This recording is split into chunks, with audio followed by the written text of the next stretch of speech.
salut à toi. Salut à vous. Salut les amis. Salut tout le monde. Alors je suis tout seul, Fab elle n'est pas là. Elle n'est pas là parce qu'elle garde notre petite fille et moi, eh ben, on va s'occuper de notre petit rapido.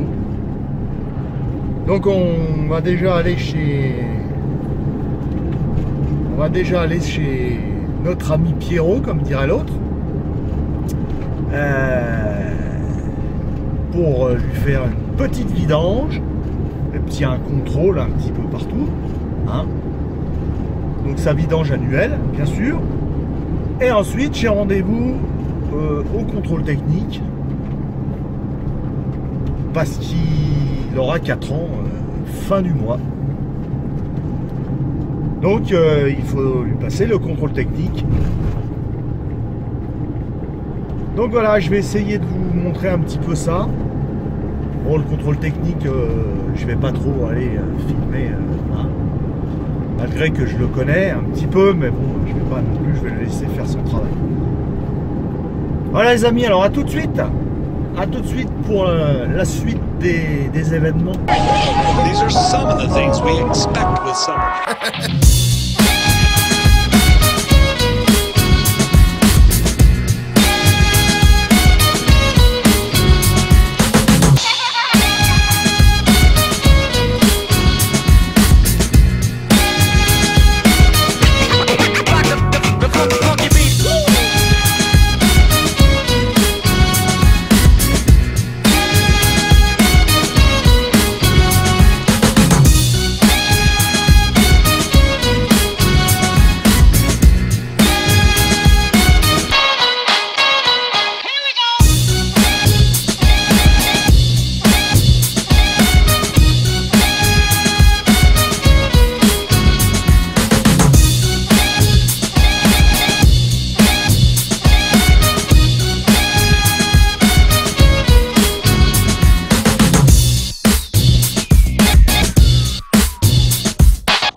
Voilà les amis, alors comme vous avez pu voir, tout est fait. Vidange, les filtres, c'est fait. Tout est fait. Alors Pierrot, il ne voulait pas que je le filme. Pierrot il est assez discret, c'est un bon copain, mais c'est quelqu'un qui ne veut pas s'exposer à la caméra, alors on comprend. On comprend. C'est un super mécanicien, tout ce que je peux vous dire. Pour ceux qui habitent dans la région, qui veulent un bon petit garage, quelqu'un de très professionnel, et vous m'envoyez un petit mail et puis je vous donnerai son adresse, l'adresse de son garage ainsi que son numéro de téléphone.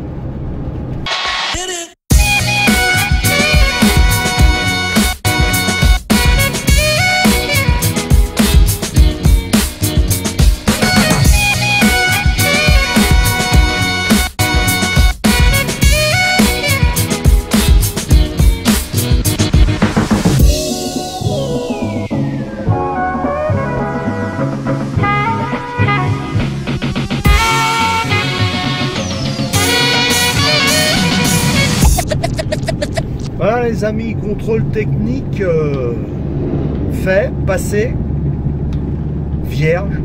Alors j'ai un peu discuté avec le contrôleur. Puis on a bien discuté voilà, sur les camping-cars. Alors lui ce qu'il voit beaucoup, parce qu'il y a beaucoup de contre-visites sur les camping-cars, sur 3 choses. Alors la première chose c'est le poids. Si un camping-car arrive, il y a déjà le plein d'eau et tout ça, et qu'il le pèse, parce qu'il les pèse. Donc déjà, ça le poids c'est radical. Ensuite la deuxième chose dont il m'a parlé, c'est les installations de gaz. Alors ça faut faire attention, hein. Faut que ce soit bien clean. D'ailleurs il a ouvert toutes les portillons, hein, tous les portillons, il a fait son contrôle vraiment. Il a ouvert tous les portillons, l'arrière des portillons de chaudière, portillons de gaz, tout ça, s'il y avait de la ventilation. et si l'installation de gaz était normalement faite aux normes. Donc ça c'est le deuxième point. Et puis et ben, le troisième point qui voit très souvent, c'est les pneus. Donc encore une fois, il y en a qui m'ont contredit quand j'ai fait la vidéo. Oui, les pneus, c'est pas vrai, c'est pas 5 ans, ici et là. Alors éventuellement, ils ne regardent pas vraiment la date. Mais surtout si vos pneus sont craquelés, légère petite craquelure, lui c'est contre-visite hein, d'entrée. Hein. Il dit parce que c'est le problème qu'on a avec les camping-cars, c'est les pneus qui éclatent. Donc voilà, il faut avoir des pneus en bon état. Et il a dit de toute façon, il m'a bien confirmé en me disant des pneus de camping-car c'est 6 ans maximum. Hein. Voilà, après les pneus de toute façon ils vieillissent. Donc voilà hein, pour les infos, j'espère que ça vous servira. Moi le contrôle technique bah, est vierge. Il a dit ton camping-car il est en excellent état. Bon, en même temps il a 4 ans et il a 36 600 km. Hein. Mais bon, ça veut rien dire. Hein. Ça veut rien dire aussi. Voilà. Il m'a parlé aussi, pour l'histoire du poids, en fait, ça influe sur le test de freinage. Si vous arrivez avec un camping-car qui est lourd, avec le plein d'eau ou n'importe quoi, ça pose des problèmes sur son test de freinage, vu que c'est des tests électroniques maintenant qu'ils ont.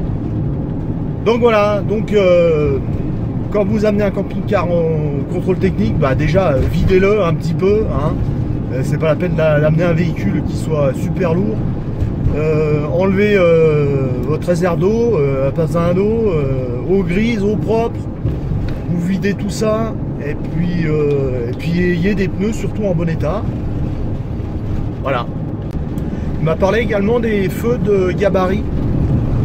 Tout ce qui est feu, hein. Regardez bien pour les camping-cars, les feux de gabarit, les petits feux qu'il y a sur le côté, qu'il y a sur en bas là. Il faut que les feux fonctionnent. À moins de petites veilleuses, tout ça, faut que ça fonctionne. Parce que ça, c'est pareil, ils font la chasse aussi avec ça. Ah, une chose aussi que je vais rajouter, qu'il a vérifié, enfin il m'a demandé si je l'avais bien, c'est le triangle et le gilet jaune. Alors attention de bien avoir ça dans votre véhicule, ce qu'il a vérifié bien sûr. Il a vérifié qu'il y avait tout ça. Donc pensez bien avoir ça dans le véhicule. L'antivol OBD, donc l'antivol OBD là, donc ça, s'il peut pas se connecter au véhicule, c'est un motif de refus ça. Hein. C'est un motif de refus. Bon bah moi il y a l'adaptateur, il n'y a pas eu de problème, hein. Je lui ai fourni l'adaptateur, il a branché ça et il a pu faire ses contrôles. Donc là-dessus, il n'y a aucun problème. Mais par contre, il faut lui fournir l'adaptateur. Hein, parce que s'il ne peut pas brancher ses appareils sur la prise OBD du véhicule, si ça lit rien, là c'est clair que ça va être directement contre-visite. Et je dois vous dire que le contrôle là, le centre de contrôle là, il a une réputation d'être vraiment... attention, hein, il laisse pas passer grand-chose. Voilà. Donc en fait... moi je suis content parce que au moins je sais que mon véhicule est en état pour prendre la route et pour partir en vacances et il n'y a pas de défaut et il n'y a rien. Voilà. D'autant plus que on va vendre le véhicule et là, bah, là la personne ne doit rien dire. Il y a zéro défaut. Voilà les amis. Eh ben écoutez, c'était une petite vidéo sur l'entretien des camping-cars, enfin le petit entretien moteur camping-car et le contrôle technique. À la prochaine vidéo. Ciao ciao les amis.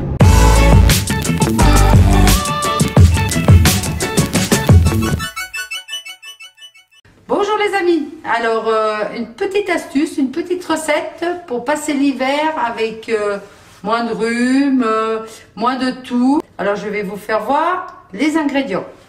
Alors c'est le remède de Fab. Alors vous avez du miel de thym, un petit bocal, un citron bio Bio parce qu'on utilise aussi la peau pour faire ce sirop du gingembre, parce que le gingembre est un anti-inflammatoire. Alors, un petit pot de confiture vite et vous allez faire votre mélange. Alors, vous prenez votre miel, vous en mettez un petit peu dans votre pot, disons 1 cm, 1 cm et demi. Ensuite, vous prenez votre citron que vous coupez en petites lamelles, très fines, comme ceci. Voilà. Bon, vous essayez d'enlever les pépins quand même, parce que c'est pas très agréable. Après, en petits morceaux, comme ceci. Et vous les déposez dans votre miel.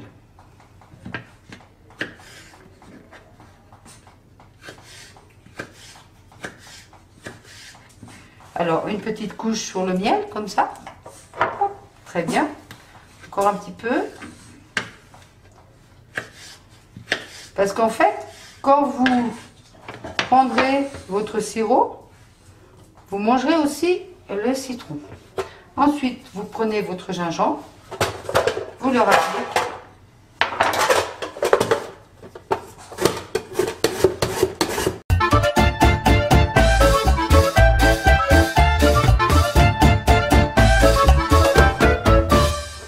Alors, vous prenez votre gingembre,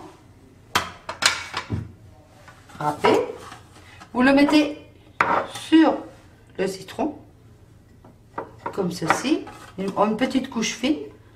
Voilà, ça recouvre juste le citron.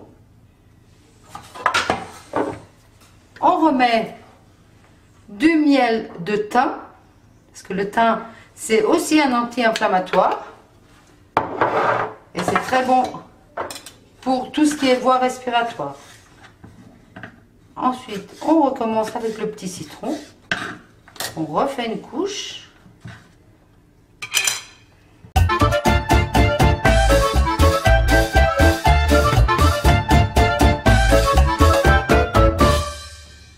Hop. Après, on recommence avec notre gingembre qu'on râpe. Vous pouvez tout le râper. Mais bon, c'est mieux de faire au fur et à mesure parce que vous pouvez vous en servir après, parce que le gingembre se conserve très bien. Donc, si vous en achetez un gros morceau, quand votre potion est finie dans l'hiver, vous pouvez en recommencer. Voilà. Hop. Encore un petit peu. Moi, j'aime bien le goût du gingembre, alors j'en mets assez. C'est pas mal.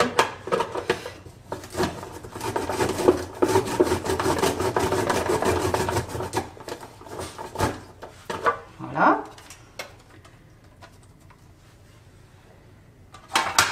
Et comme ceci, jusqu'au sommet. Alors là, on remet une couche. Voilà. Et on remet une couche finale de citron et de gingembre.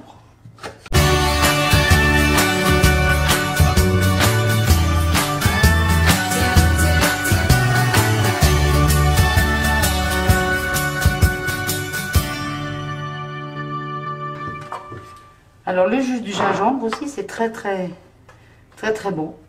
Hop, on met, on finit comme ceci. Voilà. Alors, notre potion est terminée. Alors on referme. Alors voilà, votre produit est terminé. Alors vous pouvez le consommer dès demain matin, sans problème. Ça fait comme le sirop pour la toux, pour les voies respiratoires. Parce que dedans, il y a le citron, il y a le gingembre qui sont des anti-inflammatoires. Il y a le miel qui adoucit la gorge, qui est aussi un anti-inflammatoire. Et comme ça, vous n'achetez pas du sirop en pharmacie, vous prenez du sirop naturellement. Donc, au déjeuner, en général, vous prenez une petite cuillère au déjeuner, avec du gingembre. Sur la petite cuillère, il y a du gingembre, des morceaux de citron, vous prenez tout. Par contre, si vous sentez dans la journée que vous en avez besoin, à midi, vous pouvez reprendre une cuillère ou deux, et le soir aussi, comme un traitement en fait. Voilà, c'était ma petite astuce de l'hiver pour se soigner.